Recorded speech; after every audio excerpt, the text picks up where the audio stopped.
All right, Starbreeze posts $6.6 million loss amid ongoing reconstruction. If you don't know who Starbreeze is, they're responsible for Payday 2 and Dead by Daylight. Starbreeze has been in dire financial straits for a while now, and the company is still in the process of refocusing its attention and efforts on core businesses to stay above water. Closing out the second quarter of its 2019 fiscal year, Starbreeze reported net sales of crowns, this is Swedish crowns, 160 million, which is $16.5 million, a recent quarterly high for the company, but ultimately a rise driven by the sale of the publishing rights for Psychonauts and 10 Crowns. In other words, they sold those two games, as well as the sale of the studio Druva to Rockstar Games. So they're liquidating assets.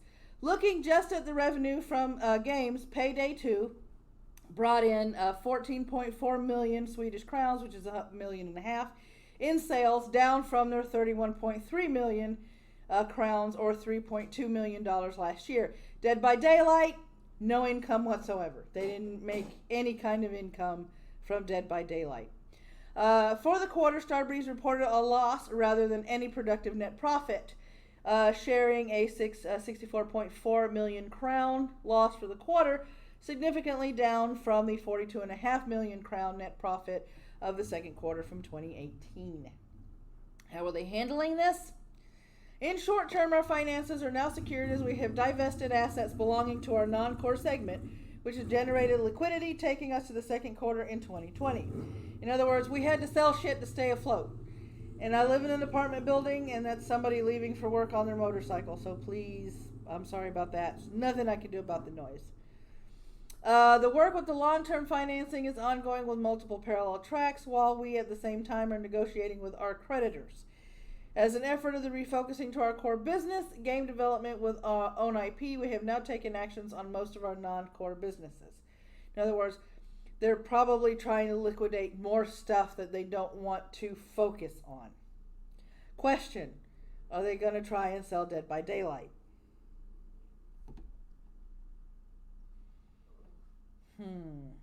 Nerdmark goes on to say that part of that reconstruction effort has caused the company to make the necessary adjustments in headcount to keep the company afloat. Later in the report, it is mentioned that Starbreeze employed 221 staff at the close of the quarter, which is down from 643 people just a year ago. So they are trying to stay afloat. Hopefully they realize that if they have to liquidate further, they can liquidate, Dead by Daylight and some of their games or IPs to other companies.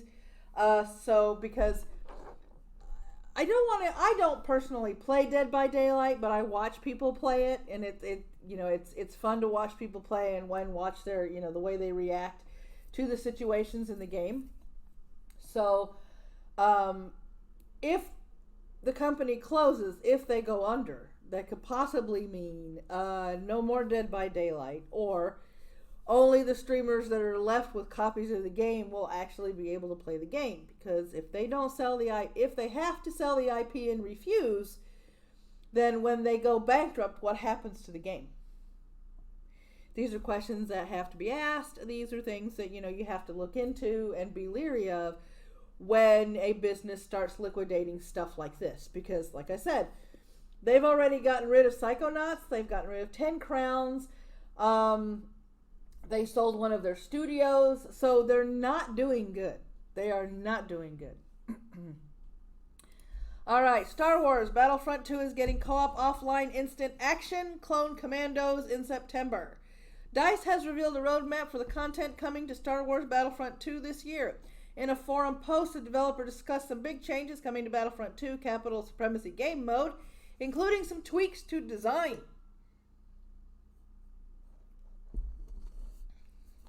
The biggest is the ability to spawn on-command posts. Cup of coffee and geek news. Life is good. Welcome, Unchained. Welcome. The biggest is the ability to spawn on-command posts captured by your team, similar to how you can spawn on friendly capture points in Battlefield. Capital Supremacy is also getting a new map in September set on the planet Felucia. Outside of the new Capital Supremacy content, DICE also has a couple of nice surprises in store for fans. First, Battlefront 2 is getting 4-player co-op in September. The developer says it'll be a large-scale PvE experience where you'll get to play as either Galactic Republic or the Separatist Alliance. Go Republic! Go Republic! Sorry.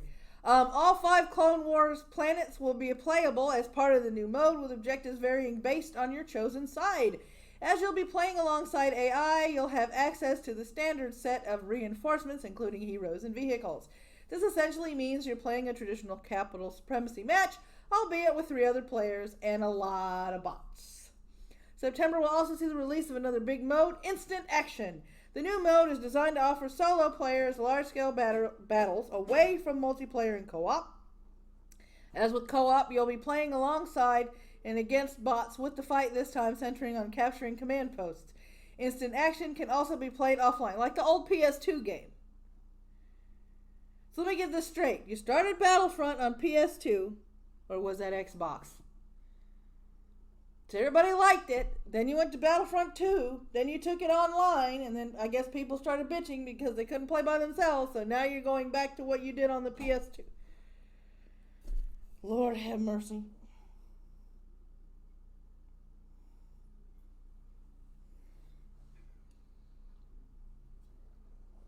This is water, guys, in case you're wondering. She's over there saying she's thirsty, so I'm going to give her some water.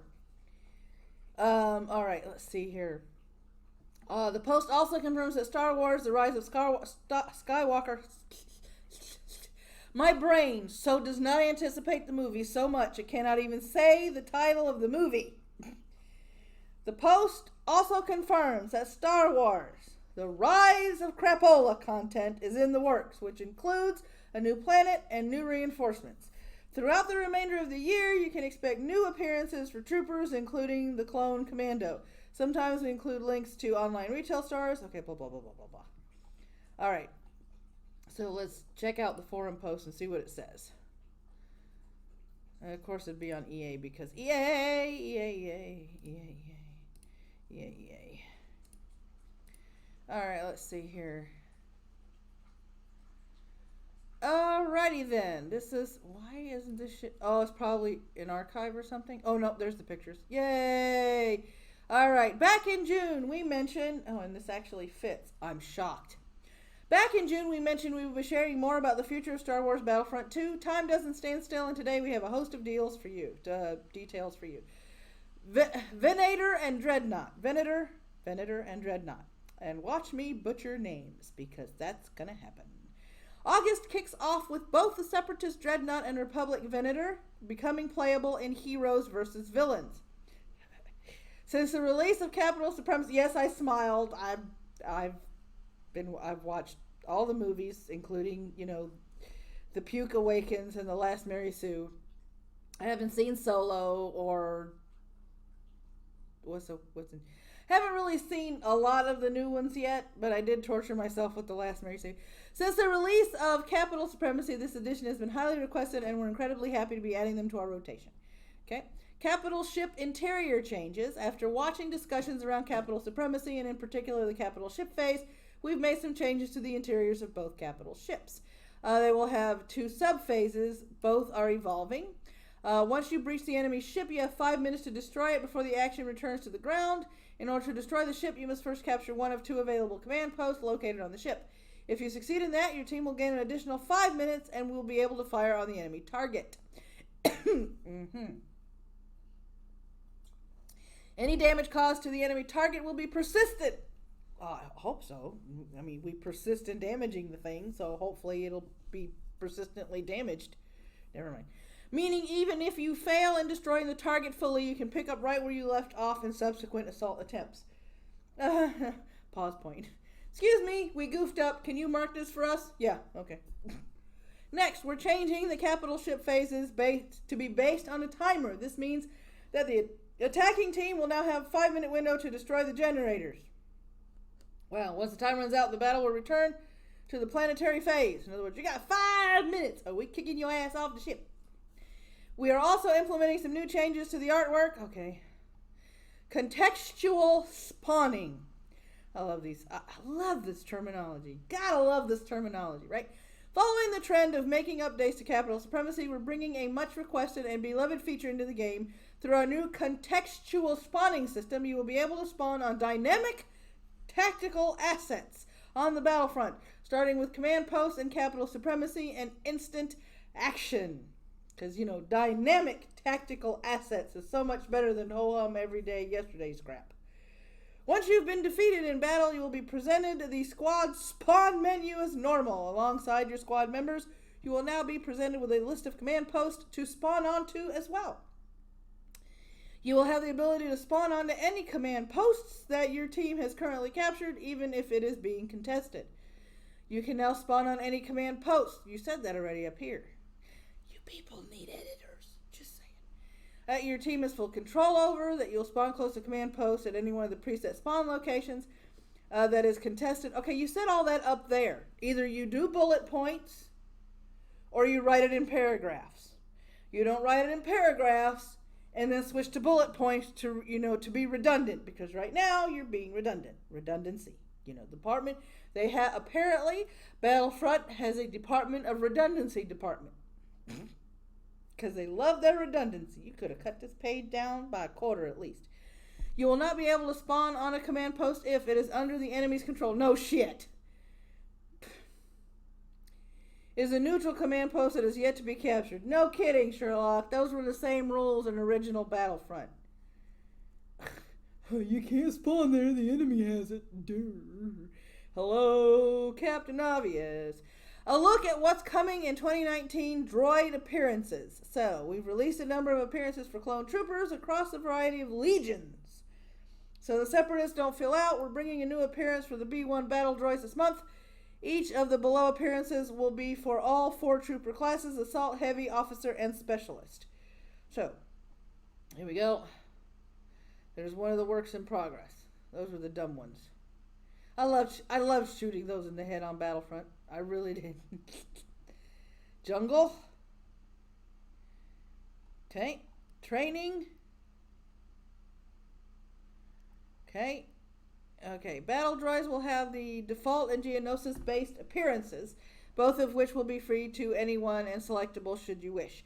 The August update is scheduled for deployment on August 28th, so be on the lookout for that, those of you who play Battlefront 2.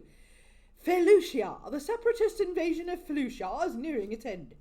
With only a single powerful vehicle left to cover the evacuation of Felucian farming community, the clones struggle to maintain their last line of defense long enough for Republic transports to collect a large cache of valuable medicinal plants from the village. As the droids advance towards the clone's position, the squad chooses to go on to the offense, destroying the dreadnought responsible for the attack. However, the droids have a plan of their own, ensure the Republic can't escape with the plants by bringing down the Venator, or something. I can't say that no matter what accent I use. Similar to other capital supremacy maps, Felucia is broken up into multiple areas with a set theme for each command post. Their themes range from the traditional Felucian farm, a cave that used to be inhabited by the indigenous Rancor, or the remnants of the mighty Sarlacc. Felucia has been built from the ground up with capital supremacy in mind, and is shaping up to be one of the best-looking planets we've built to date. As opposed to the others, do the others look like shite? Don't know. If we may say so ourselves, as we've been having a ton of our fun during internal playtests on it, we're eagerly awaiting your arrival. Hey, baby. Co-op. So, co-op is coming. You get to team up with 3 other players. Key info, PvE experience. Players take on both an attacking and defending role. AI play as attackers or defenders, including reinforcements, vehicles, and heroes. Play as troopers, reinforcements, vehicles, and heroes. Available for all Clone Wars era planets to start. So this rolls out on August 28th. We will be inviting some fan-favorite YouTuber creators to try out co-op directly from Gamescom, so be sure to keep an eye on their channels. However, they don't link any of the channels, so how are we supposed to know? Instant action. So basically, all instant action is if you guys played Battlefront on the PS2 or the Xbox, whichever one it was on, because I can't remember. Probably the Xbox. It's the same thing. Showmans. Kapow, kapow, kapow. I'm shilling.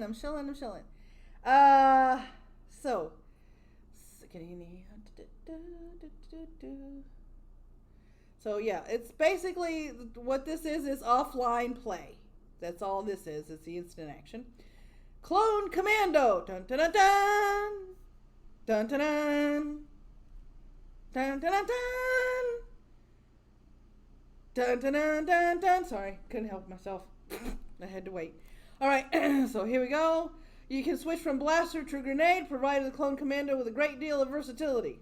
So blaster or grenade, blaster or grenade. For the added cool factor, you'll also see your commando making the change from primary fire to grenade himself. Yay! Excitement. A list of primary weapons, reconfigures a DC-17, right ability to repulsor blast, and so on and so forth. Mija, what? Oh. I don't read the phone when I'm online. Today's coffee break sponsored by Hillbilly Hideout. So apparently Ronan is eating. Oh yeah, that place. That's the place, right? That's the place that we ate. Oh my God. Okay. Yes. Thank you for reminding me. Except your flash is all over the address for the restaurant, so I can't tell them where it's at. So type the address in the chat there, dear, because your flash is right on top of the address. Hillbilly Hideout is a restaurant nestled in one of his running lanes. We stopped there one day and we ate breakfast there, and oh my God, the food was absolutely just wow. I mean, really, food was great. They gave you plenty of food for your money. The hospitality was great too. The ladies were very nice, very helpful. Whether you order the food or you get the food from I think we got the food from, the deli. They have deli stands too. Their brisket is wow. That's all I have to say. Their brisket, wow. Yeah. Okay, appearance challenge. During September, we're releasing a community challenge that grants you the ability to unlock a highly requested appearance. More details will follow closer to the challenge. Okay, and then we'll have new reinforcements, appearances, and a brand new front menu system which allows you to play the era of your choosing. All right, cool. We'll also be working toward the release of content inspired by Star Wars: The Last Dump. While we don't want to go into the exact specifics, no spoilers, we can confirm that we will be building a new planet and some of the new reinforcements based on the conclusion to the galaxy-spanning Skywalker saga. So yeah, and we have that nice little poster. So there is that. Now we close this off and we get to the next story, because I think the next story is... Yep, here we go. If you play Mortal Kombat 11, something got leaked. Mortal Kombat 11 Combat Pack roster and release dates confirmed. Terminator, Joker, and Spawn. Spawn. I don't even play the game. Now I want to play the game just to be Spawn. Because Spawn, yo. Spawn. Original story. Combat Pack 1 is supposed to be officially unveiled this afternoon, though Mortal Kombat 11 players have obviously already received 2 of the Pack 6 figures, Shang Tsung and Nightwolf. The rest had yet to be confirmed. Many were looking forward to today's premiere to finally see the remainder of the roster, not to mention get their release dates. Unfortunately, information has leaked ahead of time once again. Whether on purpose or on accident, we will never know. We can guess, but we may never know.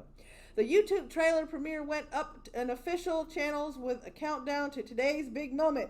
As it tends to happen, the video's thumbnail could be easily grabbed. In this case, the thumbnail featured all 6 characters as well as their release dates. Come on, open up. All right, here we go. And that's a 100%. And I can't get it any bigger. Yo, you suck. All right, so Shang Tsung and Nightwolf are available now. And I gotta fix the thing. I'm fixing the thing. Because the thing didn't work out as well as I thought it would. Okay, here we go. Bink. Another blooper. There we go. Now we're gonna move this over here. That's Evernote. That's not my fault. All right, Terminator T-800, October 8th. Sindel, November 26th. The Joker is coming to Mortal Kombat 11. January 28th, and Spawn on March 17th. And those two dates are next year. That's it. That's right, 2020. Those two are coming out next year. So, damn, what kind of Joker is that? Because I know that's supposed to be the Joker, but the Joker looks kind of meh. He's like an old Terminator, which is cool. I like that. That's cool. I can deal with an old Terminator. But Spawn, man. Spawn. Get the game just to play as Spawn. Because Spawn. These dates only apply to pass holders. Shit. Though the characters become available a la carte a week later. We'll update you when the trailer officially drops. Alright, next one. Who did who to what, when, and how? Sony blames Disney for Spider-Man movie partnership failure. It was bound to happen. If anybody actually thought Sony was going to just give Spider-Man over and walk away from that particular cash cow, they were wrong. Sony knows what they have, no matter how many times they screw up the movies. They know they have a golden goose in Spider-Man, and they're not going to let him go. Spooderman. Hey, mess. Alright, so, after a tumultuous afternoon that included a bombshell report that Sony and Disney had parted ways in their shared custody of Spider-Man franchise, thereby keeping Tom Holland's Peter Parker out of future MCU movies from Marvel Studios. In other words, that means he won't be in Phase 4 or Phase 5 or any subsequent phases. He's done. Well, let's say the internet didn't take it very well. This is out of denofgeek.com. So you can read much about the sordid story in detail right here, which we will probably do in a moment. I have a second source that we can go for. Additional reports that negotiations were continuing sounded more hopeful tone, but what came next isn't encouraging. The Hollywood Reporter obtained a statement from a Sony representative that lays the blame for the breakdown in negotiations firmly at Disney's feet. To be clear, the statement has nothing but praise for Marvel Studios honcho Kevin Feige and the creative guidance he has offered Sony's recent Spider-Man live-action movies. Much of today's news about Spider-Man has mischaracterized recent discussions about Kevin Feige's involvement in the franchise. We are disappointed, but respect Disney's decision not to have him continue as a lead producer of our next live-action Spider-Man film. That's carefully worded and pointed as this. We hope this might change in the future, but understand that the many new responsibilities that Disney has given him, including all their newly added Marvel properties, do not allow time for him to work on IP they do not own. Emphasis, mine. Makes sense. I mean, they did obtain Fox, which now they have the whole bevy of X-Men to fuck up, as well as the Fantastic Four. Even though, they did a really good job when they had the license for a while, casting Tom Holland as Spider-Man. However, Fox kind of fucked him over on the X-Men franchise with that last X-Men movie, because I didn't go see it, but I was talking to my friends who had seen it, and they were like, yeah, no. That's the Phoenix movie everybody wants to forget. The which we will continue part is also telling. Fans are worried that without Feige's involvement, Sony will slide back into the mode that brought fans dreadful franchise series like The Amazing Spider-Man 2, or the creatively muddled but financially successful Venom. With great profit comes great idiocy. Yeah. Venom, okay, I got to watch Venom. I sat down, I watched Venom for the first time. Ronan had watched it for the second time while I was watching it for the first. We enjoyed the movie. Again, Venom, if you guys haven't seen it, grab your popcorn, grab a soda, grab your favorite movie snacks, because it's a movie snack and popcorn flick. Okay? It's a movie snack and popcorn flick. The actor does a tremendous job of portraying Brock as, somebody who's trying to figure out where this mysterious voice is coming from and trying to come up with some sort of agreement with the symbiote. And it's just, the way he does it is absolutely wonderful. I love the way he acted during the movie. The movie could have been done better. But it was fun to watch. It went by really fast. The movie went by really fast. It was very fast-paced. So you weren't sitting there. There's no time to be bored. There really, to me, wasn't any boring parts of Venom. So, yeah. However, both John Watts and Tom Holland are expected to return for at least 2 more movies at the studio. While that brings creative continuity challenges, and there's hope the spirit of tone might recent movies can still carry on, maybe they can get Phil Lord and Chris Miller, who brought the brilliant Spider-Man into the Spider-Verse to life, in to produce and offer the same kind of faithful creative spirit that Feige did, and that was lacking from other attempts from the studio. Okay, this was animated. There's a lot of things you can do in an animated movie that you obviously can't do in a live-action movie. Into the Spider-Verse was absolutely brilliant. I agree with the author of this post. It's absolutely brilliant. The colors were vibrant. The story was solid. The comic book feel was on point. I cannot recommend the movie enough. If you haven't seen Into the Spider-Verse, you are missing an animated masterpiece. The movie is wonderful. It sucks you in from the first scene, and it's a wild ride from the first scene all the way to the end. It's a great movie, a wonderful movie. You guys need to go see it. You guys need to see it. Find a way to see it. Okay, over here. This is out of Deadline.com. Disney, Sony standoff ends, Marvel Studios, and Kevin Feige's involvement in Spider-Man.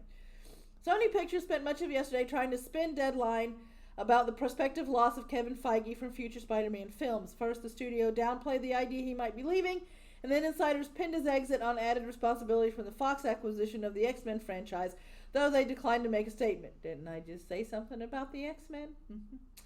All this was reflected as factors in Deadline's break of an important, widely regurgitated story, but sources maintain that Feige's exit was about money. It was about Disney seeking the 50-50 co-fee stake as the price for Marvel and Feige's continued guiding hand that resulted in the delivery of Sony's biggest grossing film ever. Sony declined to meet those terms. It was an aggressive stance by Disney, which already owns the merchandise on Spider-Man, and a tough nut for Sony to swallow, giving up half of its most valuable franchise. But these talks had been going on for some time. Had Sony agreed to Disney's ask, Marvel and Feige would not have withdrawn from the Spider-Man films, sources said. So there you go.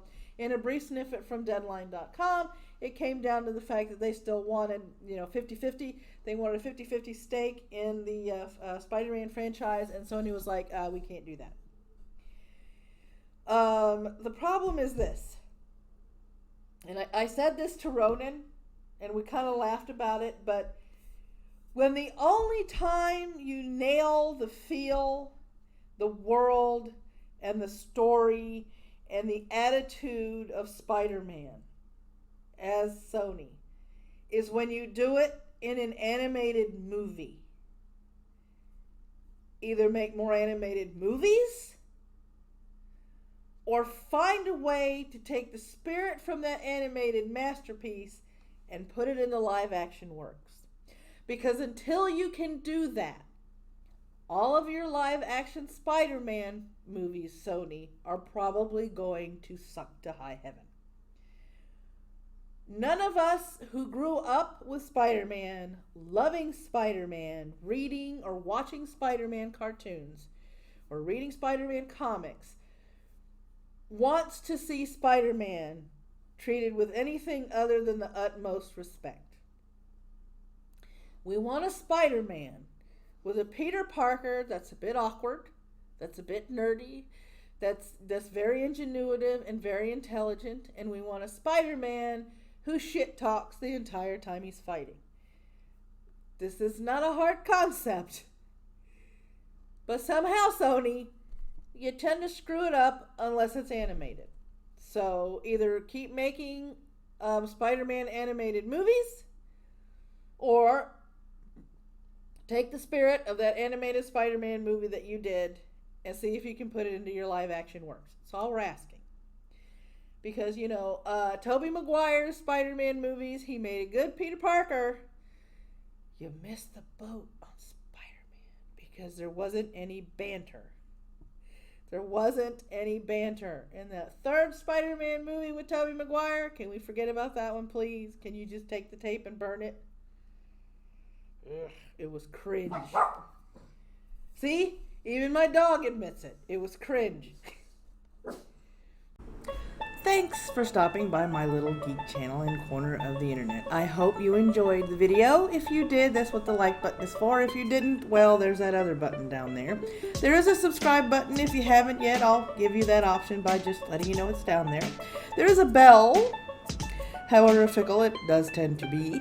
And there are also links in the description to not only the trailer, but ways to support the content on this channel, other channels, and on blogs that I have as well.